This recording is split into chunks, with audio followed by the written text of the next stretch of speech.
Morning by morning, new mercies I see. Shalom saudara. Damai sejahtera Allah yang melampaui segala akal memelihara hati dan pikiran kita. Saudaraku, Injil Yohanes pasal yang ke-12 ayat yang ke-24, Alkitab berkata, Yesus berkata, "Aku berkata kepadamu, sesungguhnya jikalau biji gandum tidak jatuh ke dalam tanah dan mati, ia tetap satu biji saja, tetapi jika ia mati, ia akan menghasilkan banyak buah." Untuk bisa menghasilkan banyak buah, sebuah biji gandum harus mati, harus ditanam. Nah, saya membaca sebuah artikel, sebuah buku, ya. Dan di buku itu dituliskan tentang penemuan makam Firaun yang namanya Tutankhamun. Nah, usianya 3000 tahun lebih. Ketika ditemukan oleh seorang arkeolog bernama Howard Carter, dia menemukan tempat itu, dia menemukan ada peti mati yang terbuat dari emas padat murni, topeng yang terbuat dari emas, dan berbagai macam ribuan artefak yang ada di dalamnya.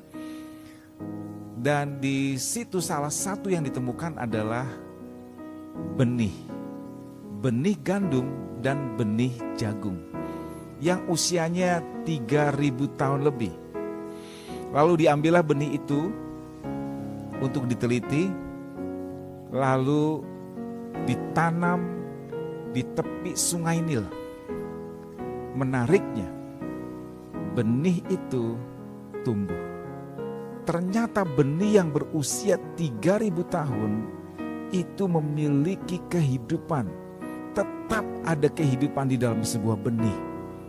Dan hasilnya ladang gandum, ladang jagung. Saudaraku, ini hal yang sangat penting.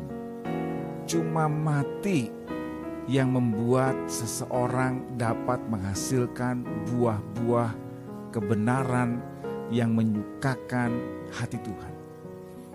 Saudara, mati bagi diri sendiri dan membiarkan Yesus hidup. Mati. Ada orang yang tenang, kelihatan tenang, kelihatan sabar, ya. Belum tentu dia mati, saudara. Kenapa? Di hatinya bisa saja dia marah. Di hatinya bisa saja dia mukul, jambak, ya, nyupit, nendang, tapi di hati, karena gak bisa keluar. Jadi bicara mati, ini bicara luar dalam. Artinya betul-betul dia mati dan membiarkan firman yang hidup, firman yang keluar. Jadi responnya karena apa kata firman, bukan apa kata diri kita, bukan apa kata daging kita, tapi yang keluar, yang kita respon kita dalam menghadapi kesulitan, tantangan, tekanan, masalah adalah apa kata firman.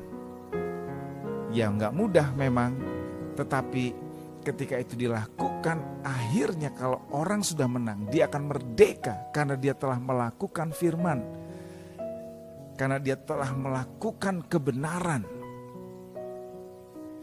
Dan sekali lagi, kekuatan itu datang dari Tuhan, dari Allah Roh Kudus yang tinggal di dalam diri kita. Ketika kita memilih untuk ikuti apa kata firman daripada apa kata daging, apa kata keinginan kita. Saudara, dalam kehidupan kekristenan kita, orang percaya tidak ada satupun yang kebetulan. Karena Tuhan selalu turut campur tangan dalam kehidupan kita dan memimpin kita, karena kita memang mau dipimpin olehnya. Termasuk orang-orang yang bersama dengan kita, pasangan hidup kita, anak-anak, sahabat, saya sebagai hamba Tuhan, jemaat Tuhan. Ya. Nah, menariknya ada juga orang-orang yang bersama dengan kita adalah orang-orang yang menyakiti.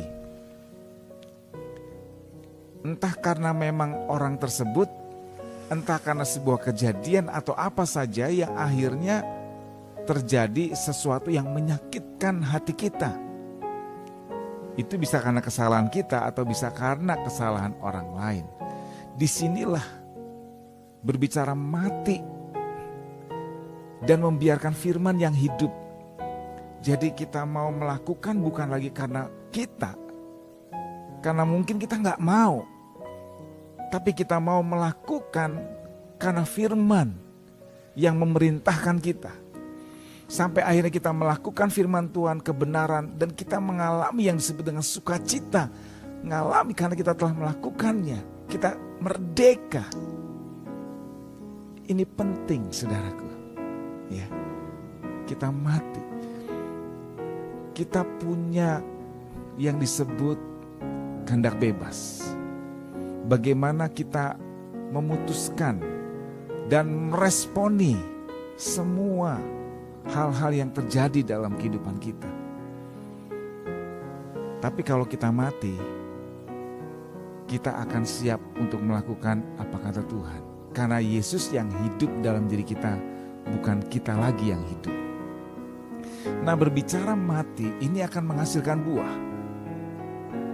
Kalau tahap pertama adalah kemerdekaan dan sukacita yang kita alami dalam diri kita.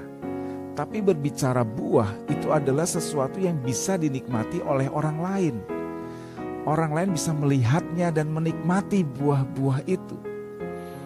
Jadi saudaraku, harus terlihat buah-buah itu untuk dinikmati. Kalau belum terlihat, itu masih ada di dalam diri kita. Nah, hari ini apa yang harus mati dalam diri kita? Supaya kita menghasilkan buah. Dan buah itu dapat dinikmati oleh orang-orang lain. Sekali lagi, keputusan kita, respon kita untuk kita mati dan firman Tuhan, Yesus yang hidup dalam diri kita. Selamat berbuah-buah. Tuhan dipermuliakan dalam hidup saudara dan saya.